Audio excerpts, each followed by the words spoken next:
Bonjour 2021, assalamu alaikum mbokk yi.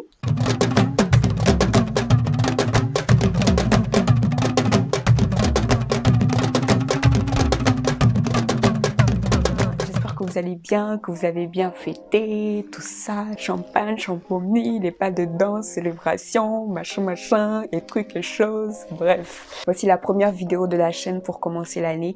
Si c'est la première fois que tu suis une des vidéos, mets-toi à l'aise, chill, tranquille, au calme, bref. N'oublie pas de t'abonner à la chaîne YouTube, Instagram, Facebook, tout ça. Du coup, pour cette première vidéo, ce n'est pas du tout une vidéo qui est inclue dans une rubrique particulièrement. C'est juste pour démarrer l'année ensemble et pour donner un peu le mood.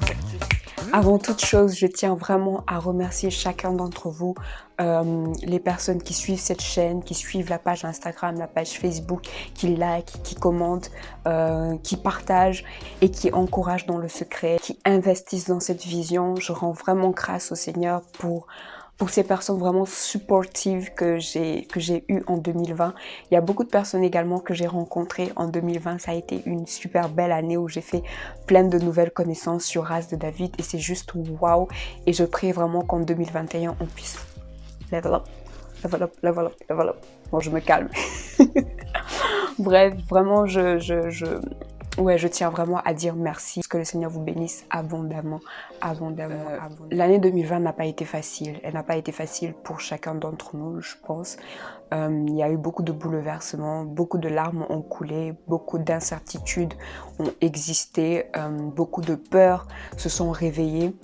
Et le Seigneur a été là durant tout le long de l'année. Lorsque les gens disent que c'est dans le noir qu'on voit la lumière, c'était vraiment ce qui s'est passé en 2020. C'est-à-dire au milieu de tous ces troubles, au milieu de tous ces bouleversements, de ces incertitudes, le Seigneur a été présent pour rassurer. Le Seigneur a été là pour soutenir, pour fortifier, pour booster, pour relever et pour encadrer ses enfants. Et voilà, je suis speechless. Depuis la fin d'année, je me fais contente des témoignages de ce que le Seigneur a fait pour les gens en 2020 et ça m'émeut. J'aime voir la manière dont Dieu agit, même dans les ténèbres, même dans le noir, même quand on ne sait plus comment faire, même quand tout est sombre, même quand il n'y a pas de porte ouverte. Il casse les murs, c'est simple. Il y a des saisons où il faut un bouleversement, il faut un peu qu'on soit secoué pour pouvoir ressortir les choses qui sont dedans de nous. Et je pense que oui, le Seigneur a remis certaines pendules à l'heure, il a remis certains points sur des i, il a shifté des mentalités. Et moi, ce que j'ai réellement à cœur pour cette année, c'est qu'on puisse oser investir en nous, qu'on puisse oser prendre du temps, travailler en nous-mêmes, être intentionnel pour pouvoir produire du fruit. Je vais vous présenter justement le livre Faire plus mieux de Tim Challies. Je vais pas faire tout le détail du livre, etc. Je vais juste vous parler de quelques parties que je trouve essentielles et importantes. Il commence par poser les fondations en parlant de la raison d'être de chacun. S'asseoir et se poser la question, Seigneur, pourquoi est-ce que tu m'as créé? Pourquoi est-ce que je suis sur la terre? Et c'est justement à ce niveau-là, en fait, qu'il donne une définition de la productivité qui est hyper pertinente selon moi. Je vais vous la lire. Il dit que la productivité consiste à gérer efficacement mes dons, mes talents, mon temps, mon énergie et mon enthousiasme pour le bien des autres et pour la gloire de Dieu. Moi, je pense que souvent, on veut trop compliquer les choses en mode oui, mais je n'ai pas encore découvert mon appel, je n'ai pas encore découvert ma destinée, donc j'attends. Alors qu'il y a beaucoup de choses que le Seigneur, il révèle. C'est sur le chemin qu'il le révèle lorsqu'on est en train vraiment de déjà lui donner ce que nous sommes, de déjà lui dévouer toute notre vie, de déjà lui offrir notre vie en sacrifice et aussi pour les autres. C'est là au fur et à mesure qu'il affine certaines réalités en nous. Il y a un verset de la Bible où Jésus dit « On vous reconnaîtra à l'amour que vous aurez les uns pour les autres » et comment aimer mieux les autres, comment apporter de l'amour autour de moi, comment encourager les gens, comment donner de la valeur aux autres, comment, voilà, tout simplement comment aimer mieux et aimer plus en fait. Et en se mettant justement dans cette position-là, on n'est pas tracassé par « Oh, est-ce que je connais mon appel, ma destinée ?» Non, non, on fait juste ce qu'on sait faire de manière naturelle en nous donnant aux autres et en rendant gloire à Dieu justement. Et le reste va couler naturellement. Et j'ai beaucoup aimé une phrase qu'il a dite justement dans cette partie du livre. Il a dit « Tu n'es pas la vedette de ton film ».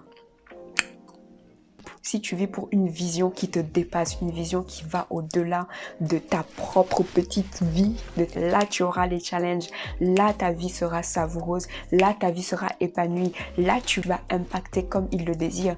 Et il met un disclaimer, l'impact ça veut pas dire comment dire, être super connu, faire des trucs hyper médiatisés, etc. Non. L'impact ici, c'est tout simplement d'être au bon endroit, au bon moment et de faire la bonne chose. La deuxième partie, maintenant, il développe le fait de pouvoir répondre à cet appel-là, de pouvoir dire au Seigneur, ok, peut-être je n'ai pas tous les détails forcément, mais je sais que tu as mis telle ou telle chose en moi. Autour de moi, il y a tel et tel qui ont tel besoin, ok, je vais m'y investir. Et l'autre chose qu'il conseille également, c'est de pouvoir lister, prendre le temps de lister ses domaines de responsabilité. Par exemple, famille, études, travail, église locale, tout. Et de pouvoir définir par rapport à chacun de ces domaines de responsabilité là, quelles sont nos missions, quelles sont les choses qu'on voudrait apporter dans ces différents domaines. Et ensuite, il va dans la partie un peu plus technique de la productivité, genre gestion des tâches, planification, etc. Je vais pas rentrer dans cette partie-là. Je ne suis pas du tout une professionnelle de la productivité. Je sais également que la sœur Grace Frondo est en train de préparer un agenda 831 qui permettra justement de s'organiser, etc. Et je pense qu'elle-même aussi, elle a de la valeur à apporter sur ce sujet-là, donc je vous partagerai dans tous les cas parce que c'est une sœur trop géniale que j'ai rencontrée en 2020 et je bénis le Seigneur pour sa vie et pour ce qu'elle apporte à la communauté. Mais il y a une chose sur laquelle j'aimerais vraiment revenir parce qu'en 2020, je me suis rendu compte qu'on a été confronté à ça. C'est le syndrome de l'imposteur. Pour ne pas raconter des bêtises, je vais vous lire la définition exacte. Le syndrome de l'imposteur, également appelé syndrome de l'autodidacte, induit une forme de doute maladif chez les personnes qui en sont victimes. Ces doutes les incitent à nier la propriété de tout accomplissement, qu'il soit professionnel ou privé. Selon cette théorie, les victimes ont donc tendance à rejeter systématiquement le mérite lié à leurs travaux et attribuent leur succès à des éléments extérieurs comme la chance, le travail acharné, les relations ou certaines circonstances favorables. Ces personnes doutent en permanence et croient duper leurs collègues, leurs amis, leurs supérieurs. Ils vivent en craignant d'être démasqués d'un moment à l'autre. Donc en gros, le syndrome de l'imposteur, c'est vraiment cette attitude-là de toujours se dire non, je ne suis pas capable de faire telle ou telle chose. Si j'ai pu faire de toute façon telle ou telle chose, c'était parce qu'il y avait ci, il y avait ça, il y avait peut-être telle personne, etc. Et c'est vraiment avoir une très mauvaise estime de soi. Parce que souvent on pense que c'est de l'humilité, de dire ah non, moi je sais pas faire ci et ça, non, machin, non, c'est pas moi qui ai fait ci, non. C'est une fausse humilité, ça. Souvent d'ailleurs dans le milieu religieux, on nous rabâche beaucoup cette image de l'humilité. C'est pas de l'humilité. Lorsque le Seigneur nous a donné les capacités de faire certaines choses, ce n'est plus le moment de pouvoir se dire ah mais non, c'est sûrement parce qu'il y a telle ou telle chose. Non. Le Seigneur nous met dans des endroits parce qu'il nous a investi, il a investi en nous. Et justement, le syndrome de l'imposteur, c'est le truc qui te dit non, t'es pas légitime en fait de faire telle ou telle chose. T'as jamais eu les capacités pour. Ils vont bientôt te démasquer, ils vont bientôt se rendre compte de la supercherie. Et c'est ça le syndrome de l'imposteur. Et en 2020, je me suis rendu compte qu'on en a été vraiment énormément confrontés. Moi, n'en parlons même pas. Ce que j'aimerais vraiment partager par rapport au syndrome de l'imposteur, c'est de dire que la première des choses, c'est la présence de Dieu. La présence de Dieu, c'est le meilleur booster. En fait, aujourd'hui, on a beaucoup de coachs de vie, mais la présence de Dieu, le Saint-Esprit, tu rentres dans son intimité. Il shift toute ta manière de penser et la présence de Dieu nous emmène à poser des actes audacieux. Ça nous donne de l'audace. Et pour moi, l'exemple le plus palpable dans la Bible, c'est David. Hey, David. C'est-à-dire que tout un royaume, toute une armée royale n'est pas arrivée à tuer le géant. Un petit berger de 17 ans quitte la bergerie, vient leur dire que non, moi je vais aller tuer Goliath. Je vous assure, hein, moi-même si j'étais parmi le peuple d'Israël ce jour-là, j'allais critiquer David.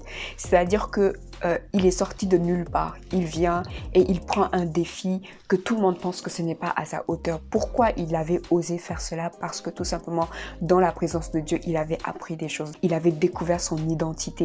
Et c'est vraiment dans la présence de Dieu que certaines forteresses dans notre mentalité peuvent être détruites. Après, je mets vraiment l'accent sur ça parce que pour moi, la base, mais vraiment la base, Race de David, c'est cœur d'adorateur au cœur de la société. Avant d'être au cœur de la société, on a d'abord un cœur d'adorateur. Et le cœur d'adorateur, il ne se forge pas dehors. Il ne se forge pas à la vue de tout le monde. Il se forge dans le lieu secret, dans l'intimité, quand personne n'est là.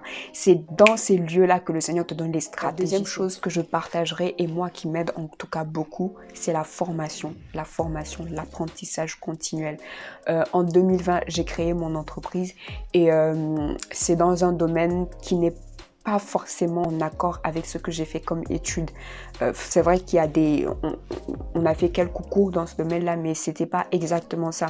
Et du coup, j'étais constamment en mode, ah mais oui, mais j'ai pas fait de formation là-dedans, je suis pas légitime, pourquoi je vais faire ça, nanani nanana, etc. Et après le fait de savoir justement dans la présence de Dieu que c'est là que le Seigneur m'appelait, la deuxième des choses qui m'a beaucoup aidée et qui m'aide encore aujourd'hui, c'est de me former. J'ai acheté plein de formations en ligne sur le domaine pour être sûre que ok, c'est pas juste parce que c'est ma passion, mais c'est aussi que je suis compétente dans le domaine.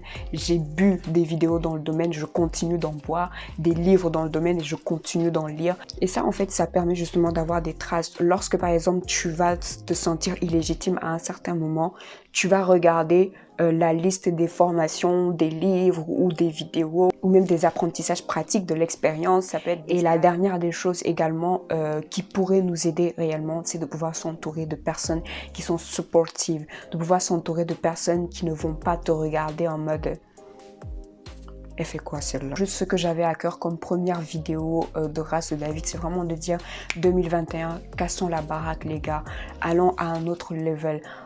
Arrêtons d'avoir peur de ce que les gens vont dire. Si nous savons ce à quoi le Seigneur nous appelle, si nous savons ce qu'il nous demande de faire, fonçons tout simplement, donnons tout ce que nous avons parce que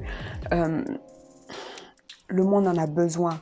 Le monde a besoin de voir ce que Dieu a déposé. Je vais juste terminer par ce verset de la Bible qui est tout simplement le passage de la circonstance et que je trouve hyper pertinent pour ce moment. C'est dans Éphésiens 5 à partir du verset 15. C'est la version parole vivante. Donc ça dit... Veillez donc avec un soin tout particulier à votre manière de vivre. Agissez avec la conscience de votre responsabilité. Ne vivez pas au jour le jour sans penser à plus loin comme ceux qui ne connaissent pas le vrai sens de la vie.